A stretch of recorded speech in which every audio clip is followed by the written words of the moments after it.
I witness news కి స్వాగతం. ముందుగా ముఖ్యాంశాలు. 100 కోట్ల సహాయం ఆదాని నుండి రేవంత్ ఎందుకు తీసుకున్నాడో ప్రజలకు చెప్పాలి. కేంద్ర మంత్రి కిషన్ రెడ్డి డిమాండ్. వాలంటీర్లను కూటమి ప్రభుత్వం ఆదుకోవాలి. CPI Ramakrishna demand. ధనవంతుల అక్రమ నిర్మాణాలు కూల్చివేసే ధైర్యముందా? హైడ్రాను నిలదీసిన హైకోర్టు. గెలిచిన 6 నెలల్లో కూటమి ప్రభుత్వం చేసిందేమీ లేదు. వైసీపీ నాయకులను వేధించాం తప్ప మాజీ మంత్రి ఆర్కే రోజా. 100 కోట్ల సహాయం అదాని నుండి రేవంత్ ఎందుకు తీసుకున్నాడో ప్రజలకి చెప్పాలని కేంద్ర మంత్రి కిషన్ రెడ్డి డిమాండ్ చేశారు. రేవంత్ రెడ్డిని, రాహుల్ గాంధీని నేను డిమాండ్ చేస్తున్నా, ఆదాని మీద ఎలాంటి ఆధారాలతో, సాక్ష్యాలతో ప్రధాని మోదీ జేపీసీ వేయాలో దేశ ప్రజలు ముందే చెప్పాలి. భారత ప్రభుత్వం పొరపాటు చేసిందని కాంగ్రెస్ పార్టీ నిరూపిస్తుందా అంటూ ప్రశ్నించారు కిషన్ రెడ్డి. ఆదాని విషయం మాట్లాడేటువంటి నైతిక హక్కు రేవంత్ రెడ్డికి లేదు. ఆయన నేరుగా 100 కోట్ల రూపాయలు అదాని కంపెనీ సిఎస్ఆర్ నుంచి తీసుకుని ఏ రకమైనటువంటి ఒప్పందం చేసుకుంటో ప్రజలకు చెప్పాలి. ఎందుకోసం అదాని దగ్గర 100 కోట్ల సహాయము అడిగాడో, ఎందుకు ఇస్తామన్నారో, ఎందుకు ఫోటోలు కలిసి దిగారో ప్రజలకు చెప్పాల్సినటువంటి అవసరం ఉంది.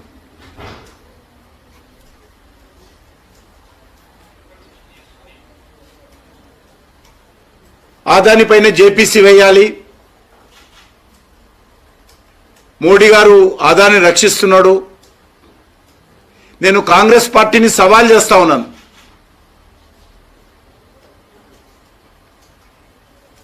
అది రేవంత్ రెడ్డి కానీ, రాహుల్ గాంధీ కానీ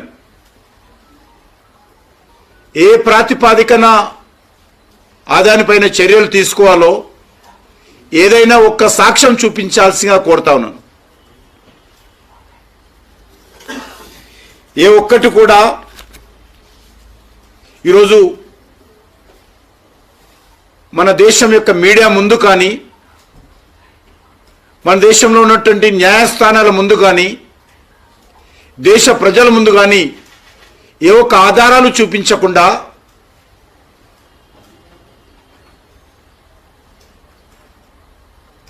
గత పార్లమెంట్ ఎన్నికల్లో,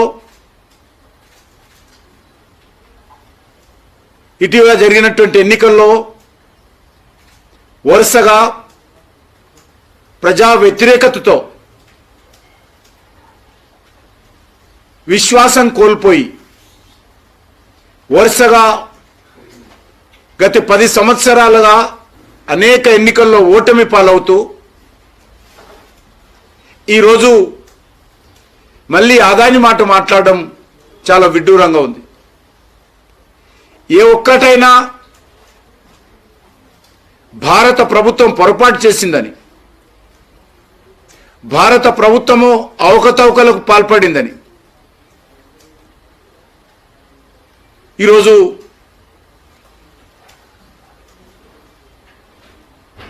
కాంగ్రెస్ పార్టీ నిరూపిస్తుందని అడుగుతా ఉన్నాను. ఏ ఒక్క మాట మీద నిలబడే సత్తా లేక, ఏ ఒక్క సమస్య మీద ఆధారాలు లేక, ఎన్నికల సమయంలో కూటమి ప్రభుత్వం వాలంటీర్లకు ఇచ్చిన హామీని నిలబెట్టుకోవాలని, తిరిగి వాలంటీర్లను విధుల్లోకి తీసుకోవాలని డిమాండ్ చేశారు సిపిఐ రాష్ట్ర కార్యదర్శి రామకృష్ణ. ఎన్నికలకు సీఎం చంద్రబాబు వాలంటీర్లకు ఇచ్చిన హామీని నిలబెట్టుకోవాలి, జీవో లేదని వాలంటీర్లను కొనసాగించలేమని చెప్పడం సరికాదని అన్నారు. ముఖ్యమంత్రి చంద్రబాబు నాయుడు గారిని మేము ఒకే ఒక విషయాన్ని కోరుతా ఉన్నా, నేను ఎన్నికలకు ముందు ఏదైతే చెప్పాడో చెప్పిన దాన్ని అమలు చేయమని మాత్రమే కోరుతా ఉన్నాను. ఆ రకంగా కాకుండా వాళ్ళకి ఫైల్స్ లేవు, వాళ్ళ రికార్డు లేదు, వాళ్ళని ఎప్పుడో తొలగించారు అనే పేరుతో మీరు ఈ రకంగా వారికి అన్యాయం చేయడం మాత్రం సరైనది కాదు. పిచ్చొక బ్రహ్మాస్త్రం అంటారే, అదే ఇది. వాళ్ళు పాపం నెలకు 5,000 రూపాయలతో పనిచేసేవాళ్ళు, అది పెద్ద ఉద్యోగము కాదు. పోన్లే దానికి ఏమైనా ఇతరత్ర రిక్రూట్మెంట్ కానీ ఇంకోటి కానీ పెద్దగా జరగలే, లేదంటే వాళ్ళకి ఏం టీఏలు డిఏలు కూడా ఇవ్వడంలే, లేదంటే ఇంక్రిమెంట్స్ ఇవ్వడంలే. వాళ్ళు పర్మనెంట్ ఉద్యోగులు కూడా కాదు. వాళ్ళు ఏదో కింది స్థాయిలో పని చేసుకున్న వాళ్ళపైన మీరు కక్ష సాధింపు ధోరణితో ఈ రకంగా చేయడాన్ని మాత్రం తీవ్రంగా తప్పుపడతా ఉన్నాం. కాబట్టి నేను ఇవాళ మంత్రులు కానీ ఇతరులు కానీ కోరడం లేదు. సాక్షాత్తు ముఖ్యమంత్రి చంద్రబాబు నాయుడు గారు ఎన్నికల్లో చాలా స్పష్టంగా చెప్పారు. ఎన్నికల ముందు ఆయన ఇచ్చిన వాగ్దానాల్లో 5,000 రూపాయలతో పని చేయలేరు, కనీసం 10,000 రూపాయలు ఇవ్వాలని చెప్పి కోరాడు. మేము ఇస్తామని కూడా చెప్పారు.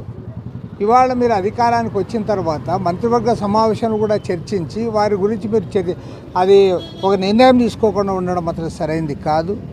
గతంలో వైఎస్ఆర్ కాంగ్రెస్ పార్టీలో ఎమ్మెల్యేలుగా, మంత్రులుగా, ఎంపీలుగా పనిచేసిన వాళ్ళు మీకు పనికొస్తారు. అదే కింది స్థాయిలో ఏదో చిన్న జాబ్ చేసే వాళ్ళకి మాత్రం వాళ్ళలో మీకు జగన్మోహన్ రెడ్డి కనపడతాడంటే అది ఏ రకంగా కూడా సమంజసం కాదు. నేను సాక్షాత్తు ముఖ్యమంత్రి గారిని అడుగుతా ఉన్నా, మీరు ఒక సీనియర్ లీడర్గా ఉన్నారు, గతంలో సుదీర్ఘకాలం ఈ రాష్ట్రానికి ముఖ్యమంత్రిగా పనిచేశారు, అంతే సుదీర్ఘకాలం రాష్ట్రంలో ప్రతిపక్ష నాయకుడిగా కూడా పనిచేశారు. తెలుగుదేశం పార్టీ అధికారంలోకి వచ్చిన తర్వాత ఈ 6 నెలల్లో వారు ఏం చేశారో చెప్పాలంటే వైసీపీ నాయకులను ఇబ్బంది పెట్టడమే అని, అభివృద్ధి కార్యక్రమాలు అంటూ ఏమీ లేవని ఎద్దేవా చేశారు. కూటమి ప్రభుత్వం ఈవీఎంలను మేనేజ్ చేసి దొంగ హామీలు ఇచ్చి అధికారంలోకి వచ్చింది అని ఆరోపించారు మాజీ మంత్రి ఆర్కే రోజా. తెలుగుదేశం పార్టీ అధికారంలోకి వచ్చిన తర్వాత ఈ 6 నెలల కాలంలో ఈ నియోజకవర్గానికి వాళ్ళు ఏం చేశారు అని అడిగితే, ఇలా వైఎస్ఆర్ కాంగ్రెస్ పార్టీకి స్ట్రాంగ్ గా ఉన్న లీడర్లు, పేద ప్రజల కోసం పనిచేసే లీడర్ల ఇంటి ముందు గుమ్మాలు కొట్టడం, వాళ్ళ పొలాలకి అడ్డంగా గోడలు కట్టడం, అలాగే వాళ్ళ మీద తప్పుడు కేసులు పెట్టి పోలీసులతో వాళ్ళని బెదిరించడం, ఇలాంటి నీతిమాలిన చర్యలు చేస్తున్నారే తప్ప వాళ్ళు ఇచ్చిన సూపర్ 6 గాని లేదా మిగతా వాగ్దానాలు గాని ఏవీ నెరవేర్చకుండా ఏ విధంగా ప్రజల్ని మోసం చేశారో ప్రజలందరికీ ఇప్పుడే అర్థం అయిపోయింది.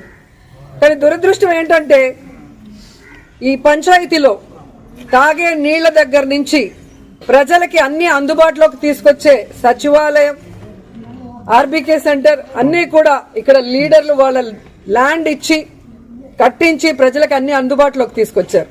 కానీ తెలుగుదేశం గతంలో 14 సంవత్సరాలు అధికారంలో ఉన్న చంద్రబాబు నాయుడు అప్పుడు ఏం చేయలేదు, ఇప్పుడు అధికారంలోకి వచ్చాక ఇప్పుడు కూడా ఏం చేయకుండా వాళ్ళు ఫెయిల్యూర్ అయిన విషయాన్ని కప్పిపుచ్చుకోవడానికి ఈ విధంగా కొంతమందిని టార్గెట్ చేసి వైఎస్ఆర్ కాంగ్రెస్ పార్టీ లీడర్ని వేధించడం, భయభ్రాంతులు చేయాలన్న ఆలోచనతో ముందుకు వెళ్తున్నారు. వాళ్ళు అర్థం చేసుకోవాల్సింది ఒక్కటే, మా నాయకుడు జగన్మోహన్ రెడ్డి గారు భయం అనేది ఆయన బ్లడ్ లో లేదు. ఆయన వెనక పనిచేస్తున్న మేమందరం కూడా జగనన్న సైనికులుగా ముందుకు వెళ్తున్నాం. ఎవరికి భయపడే పరిస్థితి లేదు. ఎందుకంటే వైఎస్ఆర్ కాంగ్రెస్ పార్టీలో మేము ఎవరు తప్పు చేయలేదు. 5 ఏళ్లు కూడా ప్రజలకి మంచే చేశాం, నియోజకవర్గాలన్నీ అభివృద్ధి చేశాం. ఈ రోజు మీరు మోసంతో అధికారంలోకి వచ్చారు, ఈవీఎంలు మ్యానిపులేట్ చేసి వచ్చారు, ఏ విధంగా సూపర్ 6లు అంటూ ప్రజల్ని మోసం చేసి వచ్చారు. మీరు సిగ్గుపడాలి, మేము సిగ్గుపడాల్సిన అవసరం లేదు. కానీ ఈరోజు టీడీపీ వాళ్ళని హెచ్చరిస్తున్నాం, ఇలాంటి పనికిమాలిన కార్యక్రమాలు మరొకసారి చేస్తే సహించేది లేదు. నాగర్ కర్నూల్ దోమలపెంటలో కటకం మహేష్, నాగలక్ష్మిలు ఇంటిని నిర్మించుకుని చాలా ఏళ్ల నుంచి నివాసం ఉంటున్నారు. అందులో చిన్న కిరాణా దుకాణం నిర్వహించుకుంటూ జీవనోపాధి పొందుతున్నారు. అయితే అక్రమ నిర్మాణం అంటూ పంచాయతీరాజ్ శాఖ అధికారులు కూల్చివేయడంతో బాధితులు హైకోర్టును ఆశ్రయించారు.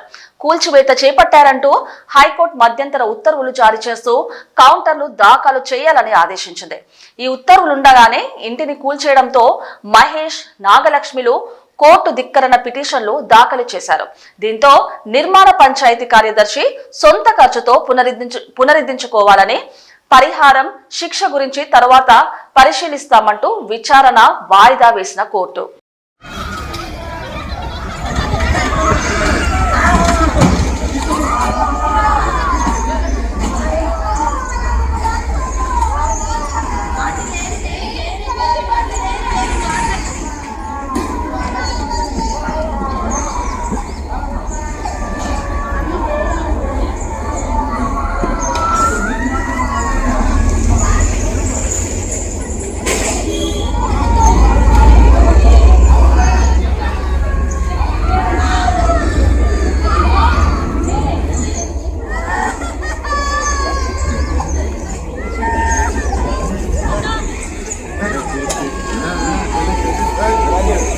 నైరుతి బంగాళాఖాతంలో తీవ్ర అల్పపీడనం బలపడింది. దీంతో రానున్న 24 గంటల్లో తమిళనాడు, ఏపీ తీరం వైపు మళ్లే అవకాశం ఉందని వాతావరణ అధికారులు తెలిపారు. రానున్న 3 రోజుల్లో కోస్తా జిల్లాలకు భారీ నుంచి అతి భారీ వర్ష సూచన ఉన్నట్టు తెలుస్తుంది. తీరం వెంబడి 30 నుండి 35 కిలోమీటర్ల వేగంతో గాలులు వీచే అవకాశం ఉందని అన్నారు. మత్స్యకారులు వేటకు వెళ్లవద్దని అధికారులు హెచ్చరికలు జారీ చేశారు. శ్రీకాకుళం జిల్లా టెక్కలి సమీపంలోని పాత 16వ నంబర్ జాతీయ రహదారి పక్కన ఉన్న పెట్రోల్ బంకుల్లో షార్ట్ సర్క్యూట్ లో అగ్ని ప్రమాదం సంభవించింది. పెట్రోల్ బంకులోని ఆయిల్ కొట్టే పైప్ లో వచ్చి మంటలు వ్యాపించినట్టు తెలుస్తుంది. మంటలు అధికంగా వ్యాపించడంతో సిబ్బంది పరుగులు పెట్టారు. మంటలు అధికంగా కావడంతో ప్రమాదం సంభవించే అవకాశం ఉందని వెంటనే అగ్నిమాపక సిబ్బందికి సమాచారం ఇచ్చారు స్థానికులు. ఘటన స్థలానికి చేరుకొని మంటలు ఆర్పుతున్నారు అగ్నిమాపక సిబ్బంది.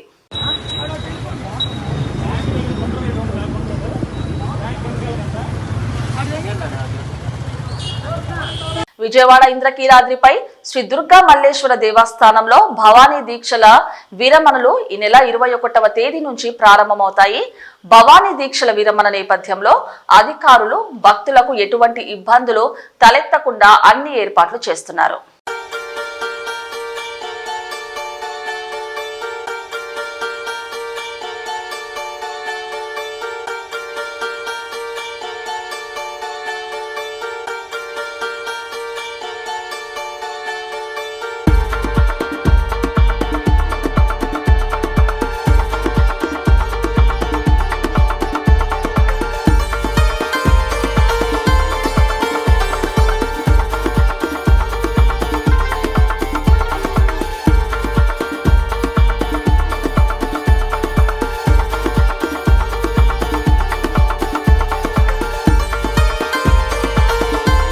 నౌకదళం హైడ్రోగ్రాఫిక్ సర్వేల కోసం ఉద్దేశించిన ఐఎన్ఎస్ నిర్దేశక్ నౌకను కేంద్ర రక్షణ శాఖ సహాయ మంత్రి సంజయ్ సేత్ జాతికి అంకితం చేశారు.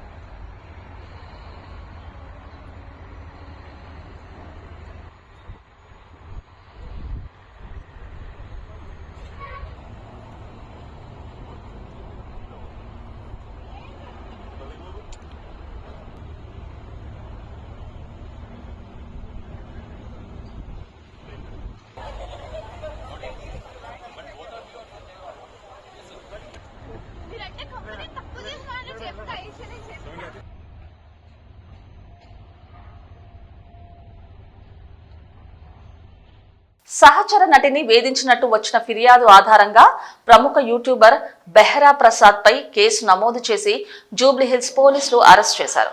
బాధితురాలు ఇచ్చిన ఫిర్యాదు మేరకు పలు సెక్షన్లకు కేసు నమోదు చేసిన పోలీసులు ప్రసాద్ ను కోర్టుకు హాజరుపరచగా కోర్టు అతనికి 15 రోజుల డిమాండ్ విధించింది. మోండా మార్కెట్ లో ఉదయం పూజా సామాగ్రి దుకాణంలో ఉదయం 4 గంటలకు ఏర్పడిన మంటలను 3 ఫైర్ ఇంజన్లతో ఆర్పివేయడం పెను ప్రమాదం తప్పిందని స్థానికులు ఊపిరి పీల్చుకున్నారు.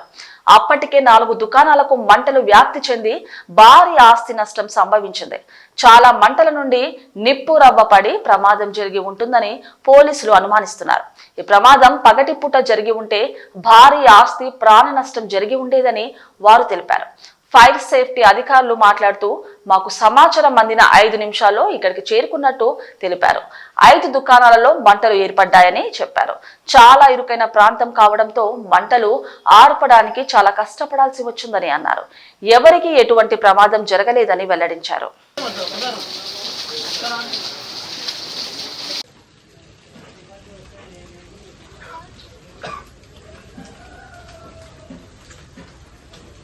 మార్కెట్లో ఒక 5 షాప్స్కి ఫైర్ అయింది. దీంట్లో 3 కొబ్బరి బండ షాప్ ఉంది, ఒక పేపర్ ప్లేట్ షాప్ ఉంది, ఒకటి కిరాణా షాప్ ఉంది. ఇది 5 షాప్స్లో ఫైర్ అయింది. ఇప్పుడు పూర్తిగా కంట్రోల్ అయింది fire. Cause of fire I think electric origin. Lost particulars under investigation ఉంది. No casualties and no injuries in this fire.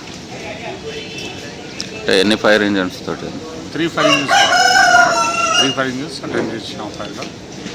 ఒక ఫస్ట్ సికింద్రాబాద్, స్నారికల్ and Gandhi out post water close చేసినాం. ఏంటంటే మెయిన్ రోడ్ మీద బండి నిలబడి అక్కడి నుంచి హౌస్ పైప్ వేసిన హౌస్ పైప్ వేసి ఫైర్ స్పాట్కి రీచ్ అయినా. చాలా కంజెస్టెడ్ ఏరియా ఇది, కొద్దిగా సందం ఉంది. ఇక్కడ వాళ్ళు మాకు కంట్రోల్ రూమ్కి మెసేజ్ ఇచ్చిన, ఫోన్ చేసిన ఇట్లా ఫైర్ అవుతుంది అని. అప్పుడే మాకు ఫైర్ కాల్ వచ్చిన కంట్రోల్ నుంచి 5 మినిట్స్లో మేము రీచ్ అయినాం ఫైర్ స్పాట్. సంగారెడ్డి జిల్లా పటంచర్ పోలీస్ స్టేషన్ పరిధి చిట్కుల్ గ్రామ పరిధిలోని వడ్డెర కాలనీలో డిఎస్పీ రవీందర్ రెడ్డి ఆధ్వర్యంలో కార్డన్ సర్చ్ నిర్వహించారు. పటంచర్ సబ్ డివిజన్ పరిధిలో ఉన్న 8 మంది సిఐలు, 20 మంది ఎస్ఐలు, 100 మంది సబ్ కానిస్టేబుల్స్, స్పెషల్ ఫోర్స్ సిబ్బందితో గట్టి బందోబస్తు మధ్య నిర్బంధ తనిఖీలు నిర్వహించారు. ప్రతి ఇంట్లో వారిని వారి ఆధార్ కార్డుతో వారి ప్రొఫైల్ తనిఖీలు చేశారు. ఈ కర్డన్ సర్చ్ ముఖ్య ఉద్దేశం ఏమిటంటే ఎలాంటి నేర సంబంధిత అవకతవకలకు పాల్పడ్డ ఎవరైనా పాత నేరస్తులు ఉన్నా వాళ్ళను బైండ్ ఓవర్ చేయడము. ఈ తనిఖీల్లో సరైన పత్రాలు లేని 60 బైకులు, 3 కార్లు, 10 ఆటోలు సీజ్ చేశామని డిఎస్పీ రవీందర్ రెడ్డి మీడియాకు తెలిపారు. ఈ చిట్కూలు వడ్డెర బస్తీ కాలనీలో సిసిపి అంటే కమ్యూనిటీ కాంటాక్ట్ ప్రోగ్రామ్ కండక్ట్ చేయడం జరిగింది. అంటే సంగారెడ్డి నుంచి కూడా స్పెషల్ పార్టీ మరి ప్లస్ మా డివిజన్ ఫోర్స్ అంతా ఒక 8 మంది ఎస్ఐలు, ఒక 8 మంది ఇన్స్పెక్టర్లు, ఒక 20 మంది ఎస్ఐలు, ఒక 100 మంది కానిస్టేబుల్స్ తోటి ఈ కార్డన్ సర్చ్ కూడా అంటాం దీన్ని కండక్ట్ చేయడం జరిగింది. అది దాని ముఖ్య ఉద్దేశం ఏంటంటే క్రైమ్ ప్రివెన్షన్, అంటే నేరాలు జరగకుండా ఎవరైనా ఇక్కడ నేరస్తులు కానీ ఉన్నట్టయితే వాళ్ళు మనము గుర్తించడం కోసమని, అదేవిధంగా వెహికల్స్ కానీ ఇల్లీగల్ వెహికల్స్ కానీ అంటే డాక్యుమెంట్స్ లేకుండా కానీ మనం దొంగతనం చేసిన వెహికల్స్ కానీ ఉంటాయేమన్న ఉద్దేశంతో మేము చేసాం. దానిలో భాగంగా ఒక 70 వెహికల్స్ను సీజ్ చేయడం జరిగింది. అందులో ఒక 60 మోటార్ సైకిల్స్ ఉన్నాయి, ఒక 3 కార్సు, ఒక 10 ఆటో అండ్ ఏసీస్ కలిపి ఉన్నాయి. కేంద్ర హోంమంత్రి అమిత్ షా పార్లమెంట్ లో అంబేద్కర్ ను అవమానించడానికి వ్యతిరేకిస్తూ నాంపల్లిలోని జనసమితి కార్యాలయం ముందు అమిత్ షా దిష్టి బొమ్మను దహనం చేసిన తెలంగాణ జనసమితి నాయకులు, కార్యకర్తలు. భారత రాజ్యాంగబద్ధంగా ఎన్నికైన హోంమంత్రి పదవిలో ఉండి అంబేద్కర్ గురించి అవమానంగా మాట్లాడడం సిగ్గుచేటు. అగ్రకుల అహంకారంతో అమిత్ షా ఈ విధంగా మాట్లాడారు. అంబేద్కర్ ను అవమానించిన అమిత్ షా వెంటనే క్షమాపణ చెప్పాలి. నరేంద్ర మోదీ వెంటనే హోంమంత్రి అమిత్ షాను మంత్రివర్గం నుండి తప్పించాలి. అమిత్ షా భారత ప్రజలకు, అంబేద్కర్ కు క్షమాపణ చెప్పకపోతే తెలంగాణ జనసమితి ఆధ్వర్యంలో పెద్ద ఎత్తున రాష్ట్ర వ్యాప్తంగా ఆందోళనలు చేపడతామని హెచ్చరించారు. అంబేద్కర్ పై అమిత్ షా వ్యాఖ్యలను, రాజ్యాంగ నిర్మాత అంబేద్కర్ పై అమిత్ షా వ్యాఖ్యలను రాజీనామా చేయాలి అమిత్ షా వెంటనే, రాజీనామా చేయాలి అమిత్ షా వెంటనే, భద్రం చేయాలి అమిత్ షాను మంత్రివర్గం నుంచి,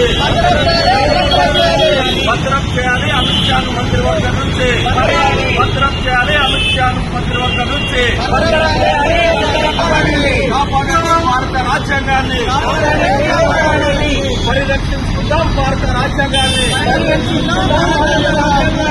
పరిరక్షించుకుందాం భారత రాజ్యాంగాన్ని. అహంకారి అమిత్ షా రాజీనామా చేయాలి అమిత్ షా వెంటనే.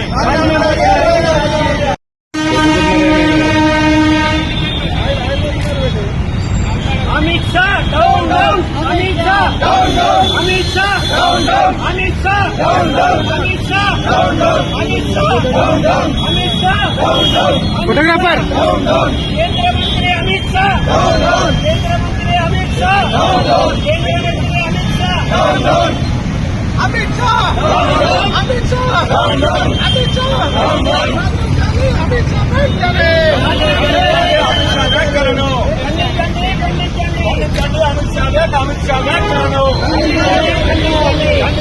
అంబేద్కర్ పై అమిత్ షా వ్యాఖ్యలను రాజీనామా చేయాలి కేంద్ర హోంశాఖ మంత్రి అమిత్ షా వెంటనే రాజీనామా చేయాలి కేంద్ర హోంశాఖ మంత్రి అమిత్ షా వెంటనే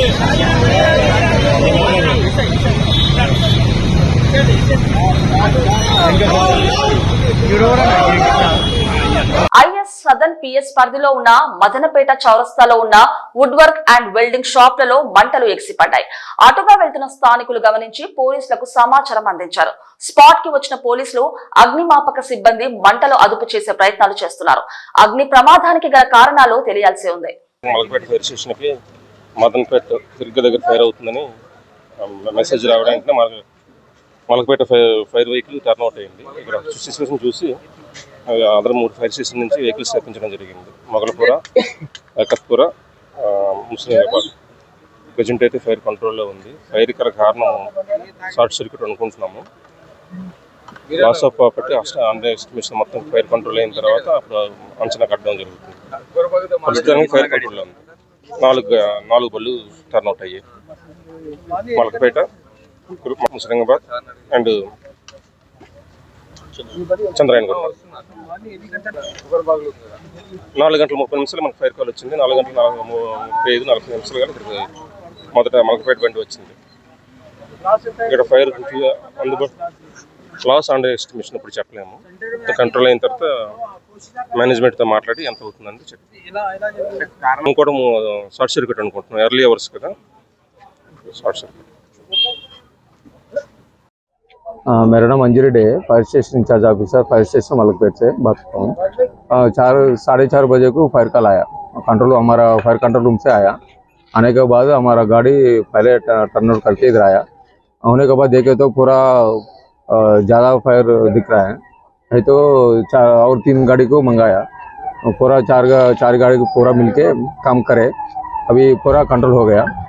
अभी लास्ट भी अंडर इन्वेस्टिगेशन में है. कितना लॉस होगा हमको अभी नहीं मालूम सकते. और शॉर्ट सर्किट आई सोच रहा हूँ, फिर बाद में इन्वेस्टिगेशन में मालूम होता. टोटल कितनी गाड़ियाँ लगी? 4 गाड़ी आया. हमारा गाड़ी मिलके 4 गाड़ी आया. किधर से आया? एक मलकपेट का है, बाकी चंद्रायणगुट्टा और मुगलपुरा और मुशीराबाद का गाड़ी आया. 4 गाड़ियाँ मिलके पूरा काम कर गया. सबका नाम क्या था?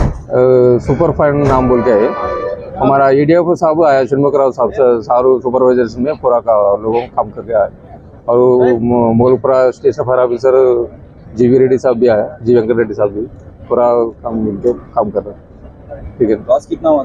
अभी बोलने की नहीं है. कई को बोले तो पूरा कितना होगा हमको भी नहीं मालूम होता ना. पूरा काम होने के बाद बोलेंगे. ఇది ఈనాటి ముఖ్యాంశాలు. చూస్తూనే ఉండండి న్యూస్.